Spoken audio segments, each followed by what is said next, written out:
I have a problem with this car.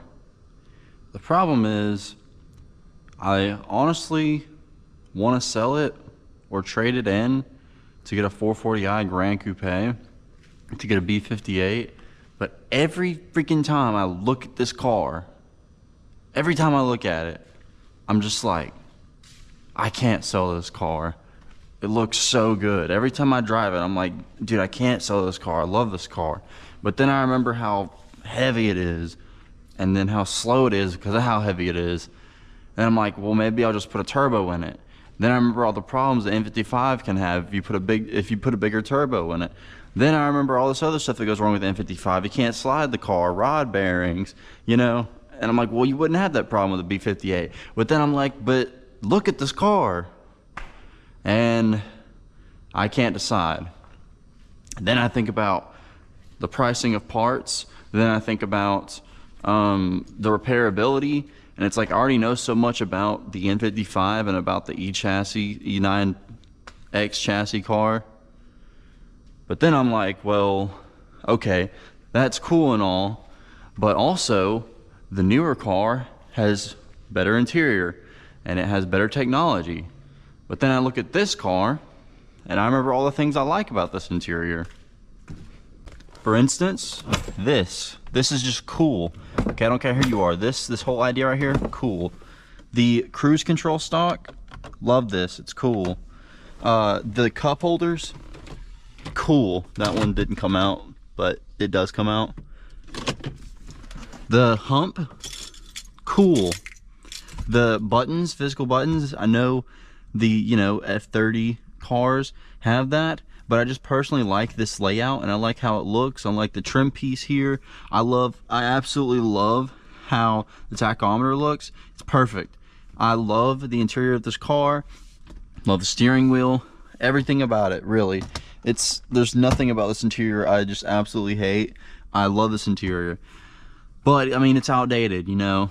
So then I think about, okay, well, you know, the newer cars, they might last longer than this one. This one's older, you know, has 100 and something thousand miles on it. But at the same time, it's just, I love this generation. So it's just a hard thing. I can't make up my mind on what to do. And so that leads to problems where I'm paying off the car so I'll be able to get more money to trade it in. And then I buy a stage 2 low pressure fuel pump for some reason, because for whatever reason that's going to fix everything, right?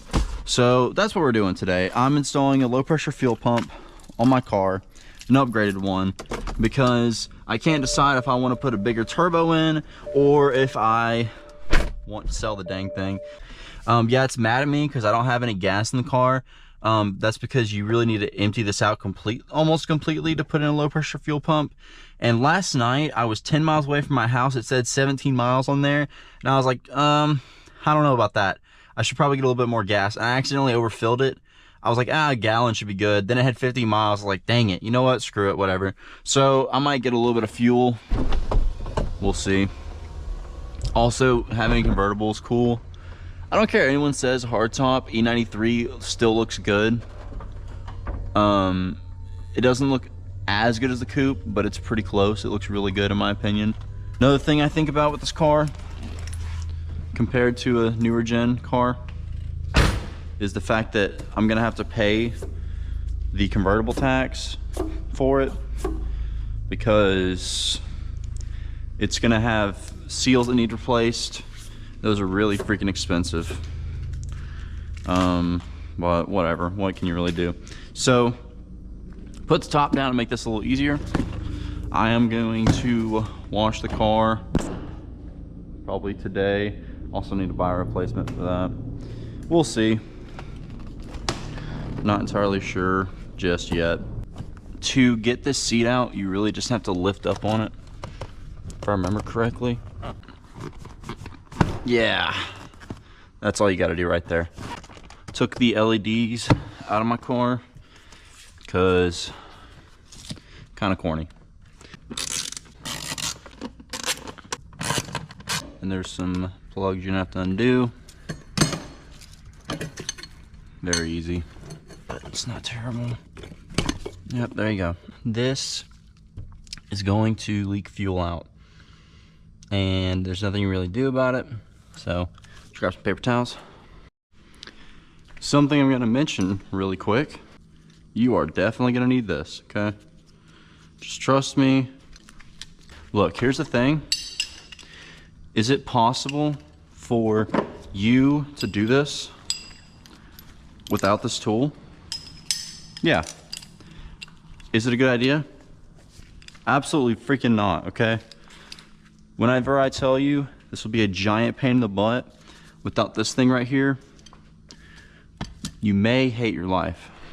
If I remember correctly, you just gotta push it in and pull it out. I don't remember what this one does off the top of my head, but we're gonna pull it out. I'm gonna get this ready just in case. I think this is just for the air in it.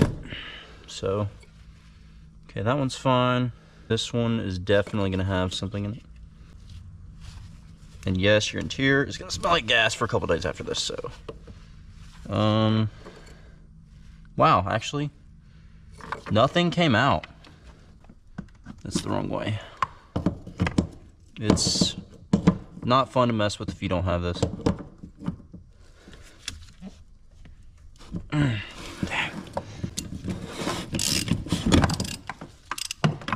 See, this makes it really easy to mess with.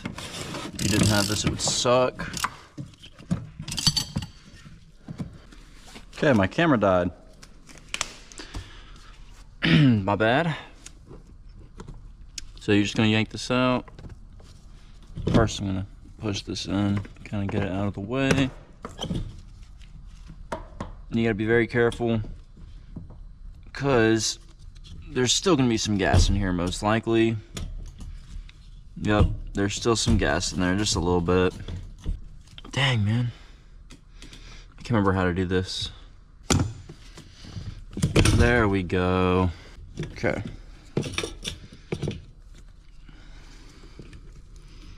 The main problem is that this thing's still in there. How do I get this off?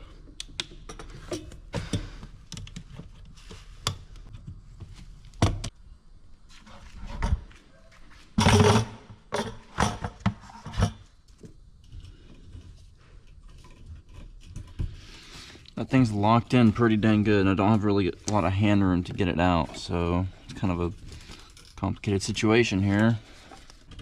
Ah, there we go. Okay.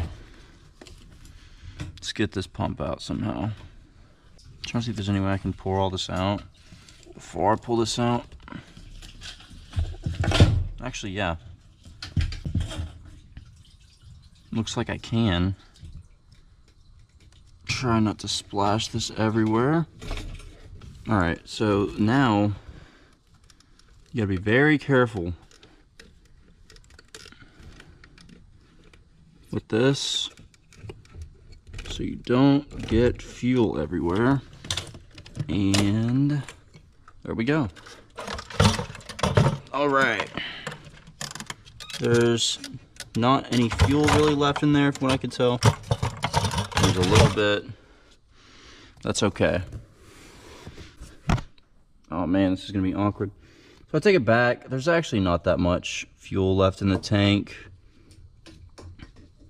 The reflection of fuel I was seeing was from the fuel that was still in the bucket. So just keep that in mind. It's really not a huge deal. There's you don't want to have a whole lot of fuel left in there, right? But if there's a little bit left, it's really not a huge deal. So don't worry about it. Let's see here. I think it was orange one on the left, black one on the right. It doesn't really matter, I don't think. But I'll look into it before I button everything up, because I'm going to be changing my gloves before I start putting stuff up, because I don't want to get fuel all over it. Okay, so there we go. That's in. That's in. Next thing we got to put in is this one over here. I don't know if you could see any of this. It's this one with the green tab. You're just going to push it in. Thankfully, that's really easy to do.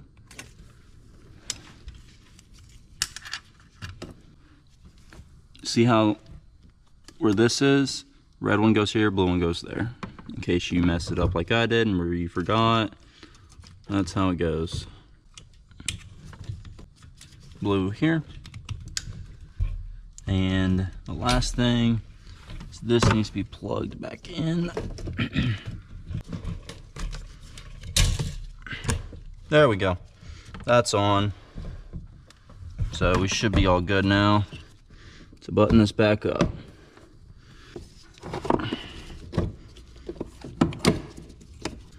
You're gonna plug this back in.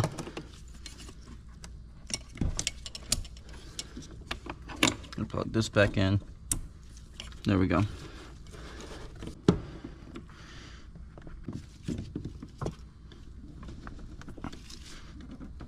All right. Okay, so the last thing I've got to do is put this fuse back in because you see, I forgot to disconnect the battery. I realized that as I was finishing up the job, little thing to keep in mind there, just disconnect the battery.